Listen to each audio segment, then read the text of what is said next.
Hello, my name is Mimi, and welcome to my channel, and here is my Heart of Thorns analysis. Now, Heart of Thorns is this is the prologue of one of my friend's books, Heart of Thorns, on Wattpad.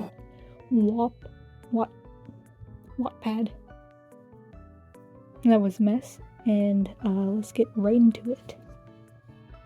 One of my friends is writing a book, and I thought I'd check it out. I'm basically just making this for fun. Warning, I haven't read past the first chapter during the writing of this, because I didn't want the first parts of this story influencing my takes on this first chapter of the prologue. And I'll be going over the events in the first chapter briefly, then talking about my thoughts. So it starts off describing the setting, a floating country, and it's 6 regions. I hope I pronounce this right. Rio, Via, Maja, Teri, Ito, Eto, and Sai.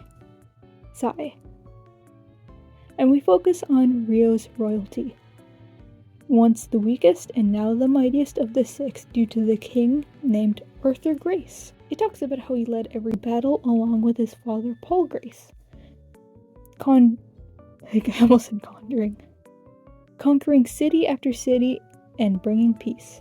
Then it continues with Arthur being lonesome for quite some time. It seems both by choice and unavailability. I mean, he's king, of course. But one day, him and his father were spreading the word of God, and he met a woman. And she shows gratitude for his good deeds, and Arthur has humbled her.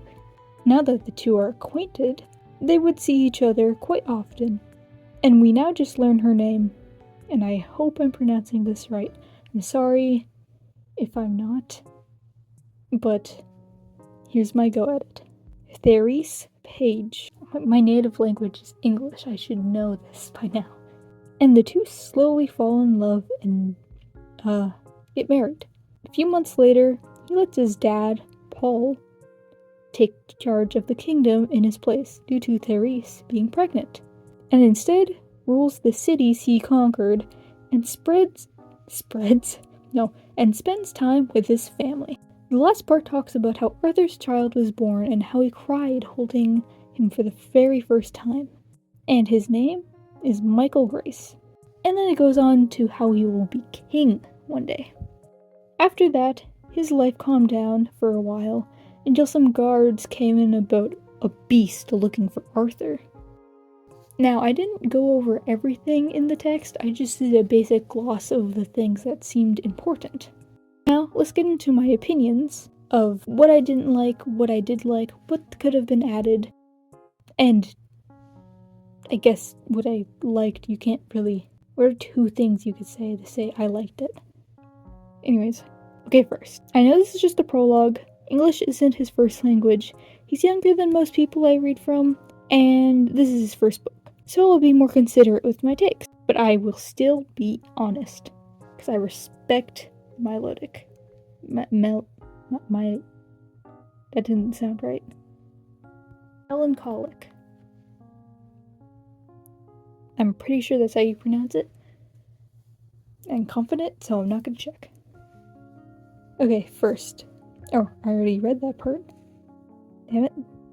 It's interesting, but I'd like to add that we need more description in the first chapter to grip readers more.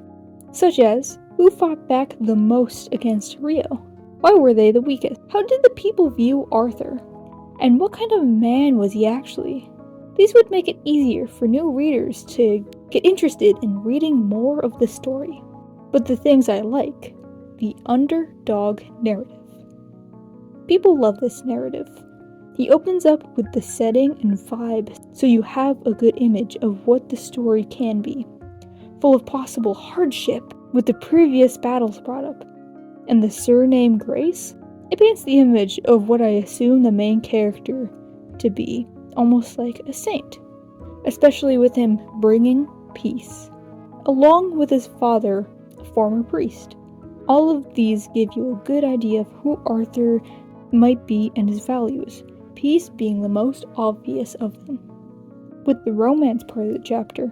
Only thing I would add is working on more into a transition from war to Arthur's relationships. So just draw it out a bit, basically. Maybe make Arthur want a genuine connection due to his constant fighting for peace. I do like how he describes this woman, and shows how she most likely is a kind-hearted and good fit for a man such as Arthur. And he isn't showing off like you would imagine a king figure in fantasy stories would. I can tell the Melancholic is being loyal to Arthur's character. And their relationship, I think it's cute.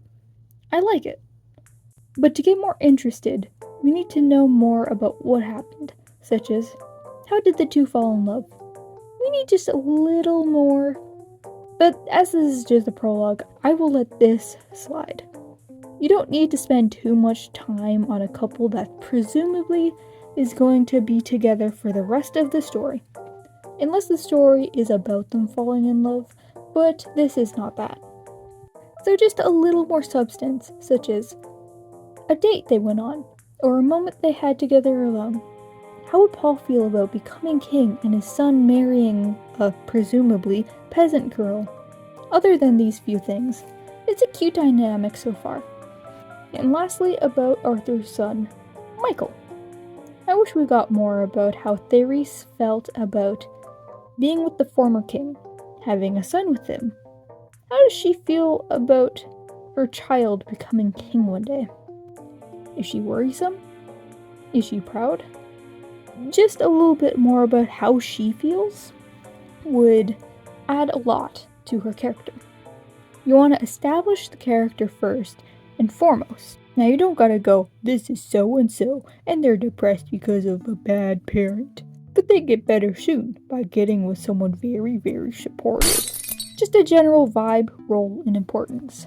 When I make characters, I make sure to have a want, a need, and a lesson they learned in mind before fully making them. And to have a want and a need showing first when they are introduced or as they're getting introduced. Doesn't have to be right away, but get those two and you get a pretty good idea of who the character is. And lastly, I like the intrigue at the end about a beast, as simply from the text, you don't get anything that alludes to such. So introducing it at the end of the first part makes readers want to know more. Is it an intelligent thing? Is it a dangerous thing? Is it manageable? Is it human-like? What is it? And having a loving family come out right before this is introduced can potentially put stakes on the line for you later. Conflicts, touching moments, and general growth for your characters. And I'd say that's about all I have to say about The Heart of Thorns. I will put the Melancholic's profile of TikTok and Wattpad on the screen. I am mostly making this for fun, but I am also making this because I respect him. And I think any critique is good for any artist. I hope you liked the video. I hope I see you in the next one. Bye-bye!